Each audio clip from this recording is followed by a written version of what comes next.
Lero panyanso voice box pamene makhala ndi anthu kuyika maganizo awo pa nkhani zokhudzana ndi ndale kuyendetsa bwino kwa dziko komanso utsogoleri otsatira bwino malamulo kuno kwathu Malawi. Tabwera ndi kuganiza kwa mkulu wina pano akufunsa kuti anzathu ochikonda chipani cha Democratic Progressive Party DPP mukamati muwina masankho a 2025 muwinira pati kufunsa kumeneko kwa mkulu amene ndeti limodzi pano panyanso voice box kuti tingomvera kuti amene akufunsa zotani ndipo ngati mugwirizana nawo mutiuze ndi comment section below komanso ngati simugwirizana nawo iyayi mulomasuka kutiuza maganizo anu in the comment section below pompano panyasa voice box.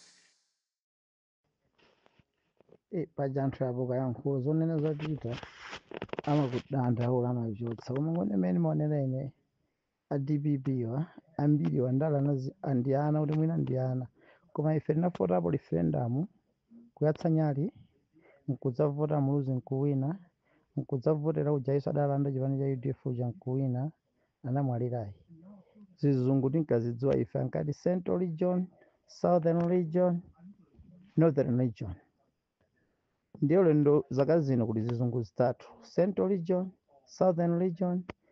Northern Region, Eastern Region. Ndi a DPP akamati awina inetu sindimvetsetsa kuti awinira pati misonkhano yawo history agangata amaidziwa kodi history ya Jane Secretary General wamaidziwa popeza misonkhano amene apangitsa anu ake a DPP zipani cha DPP icho azino akewo palibe mmodzi amene akuvekapo mangova agangata abwampini